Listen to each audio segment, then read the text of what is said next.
Let's face it, we're immersed in negative news these days with multiple interest rate hikes, inflation, and more inflation. People simply want to hear good news, but they are unaware that we have taken so many things for granted. In this video, I'll go through some of my own perspective on the current Toronto market in the hopes of providing you with some insight into people's expectations and possibly some realization that will encourage people to think more positively. Let's go right after this.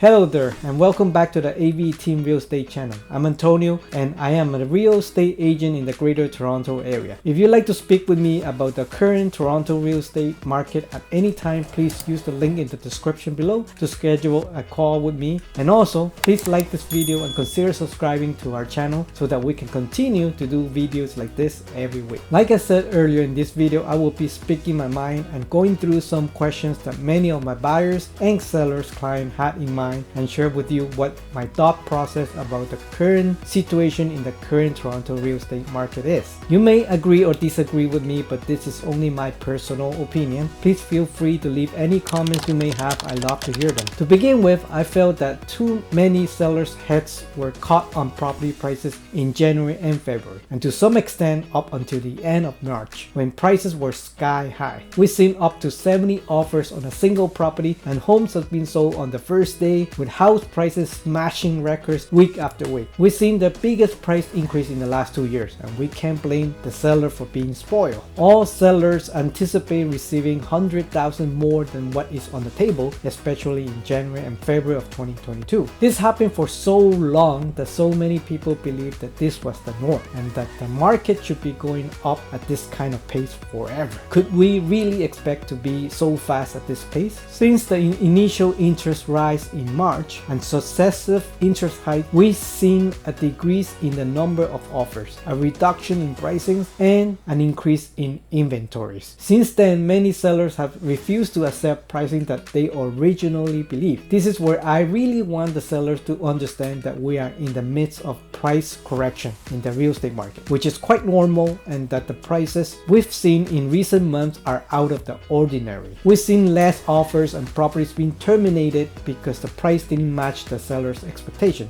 and so on. In my opinion, the situation will not improve for seller anytime soon, and in fact I believe we haven't seen the worst yet, especially since there are still announcements for likely interest rate hikes in July and September. Let's be honest, if you hear any realtor tell you that the market isn't truly heading down and it's only temporary, I'm going to start looking for another realtor to work with. If you're the sort of seller who just want to hear what you want and ignores the truth that you may need to know, now is the moment to wake up. It's more important than ever to work with a seasoned real estate agent. I understand that realtors are paid on a commission basis, so they may attempt to convince you to sell as quickly as possible so they can collect the check. But on the other hand, there are realtors who are in it for a long haul and will offer you honest advice. Go with a realtor that worked with the purpose of staying in the industry for a long time. If they can help you save more money by selling it maybe 3 or 6 months down the road and present you with facts that make sense. In Toronto, there are just too many realtors. We're talking about 50,000 registrants or more. But there are many more who haven't sold a single property in a year, but have heard that the industry is exploding and they get in. There are a lot of realtors, but there aren't a lot of full-time realtors because inventory is low and there are too many buyers submitting offers without condition. In a seller's market, a part-time realtor might still help you sell. In a buyer's market, which is right now, however, having a realtor who can help you negotiate and navigate the process is much more important. On the bright side, I feel that if you are a hardworking and competent realtor, this is the moment for you to shine and deliver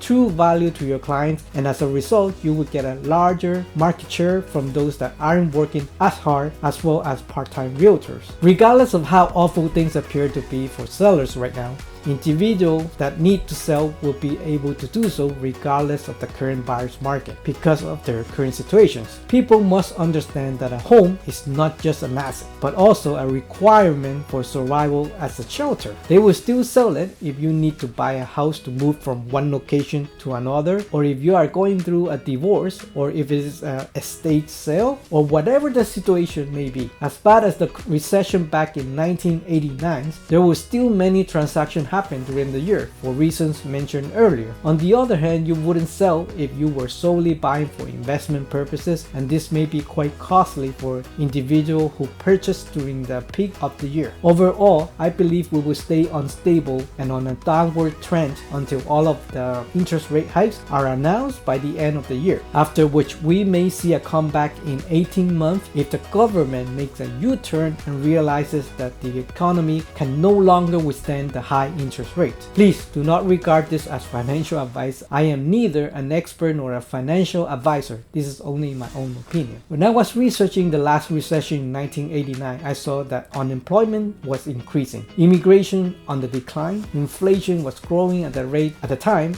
at 4.98%, prompting the Bank of Canada to raise interest rates to as high as 13% for a 5-year fixed mortgage. And it took more than 10 years for property value to recover to the 1990s high. Nonetheless, we expect our current recession to continue since Q2 GDP is expected to fall. As we all know, we are technically in a recession when our GDP is negative for 2 consecutive quarters in a row. The difference this time in Canada is that we also have the most recent data back in April, which show that unemployment is low and immigration remains strong. This is the one-of-a-kind nature of the current recession. Consider this: we now have the most employment opportunity in recent years. We have the largest tech headquarters open during the pandemic, including Google, Amazon, Netflix, Shopify, TikTok, and many more, who established a record year of office space in Toronto. Toronto has been called the North Second Silicon Valley. I also show a number of videos in the past where we've seen historic record of immigrants arriving in Canada. When compared to 1989 recession, this is clearly not the case. And the rental market is currently booming, which is the total opposite of the resale market. In April, the Toronto Star published a story claiming that the cost of renting a condo in Toronto is reaching pre-pandemic levels. They are already reporting that rental market as well as competition is growing again in May. The pre-pandemic rental crunch has resurfaced as job immigration and priced out buyers add flames to an already heated rental market. Many sources claim that the number of international students has already surpassed 90,000 in the first quarter of 2022 alone. This is 30% increase over the first quarter of 2021. The rental market is now extremely hot. Don't get me wrong, due to the pressure of interest rate hike and inflation, the recession is here to stay. However, I believe the interest rate rise is more for the government to keep a lid on the ongoing real estate price hikes that are affecting the house affordability. I just do not believe that a high interest rate would be able to combat the inflation if the major source of inflation is the supply chain and the Ukraine war, which is creating the fuel and wheat inflation. Hopefully, the leader of the United States and China will be able to reach a better agreement where we can strengthen the supply chain and as a result bring the prices to where they should be. Overall, I believe that this price correction is helpful to Canada's future. I feel that like the few positive signals in immigration, the rental yield and job opportunity, this is a good catalyst for the great Canadian economy to rebound when the time comes. If you made it this far, I hope you found something that resonates to you, and if you enjoy it, don't forget to press the like button and consider subscribing to our channel so that you won't miss any of the videos we post every week. If you'd like to speak with me about the real estate market, please use the link provided in the description below to schedule a call. I wish you a nice day and I look forward to seeing you in the next video. Bye.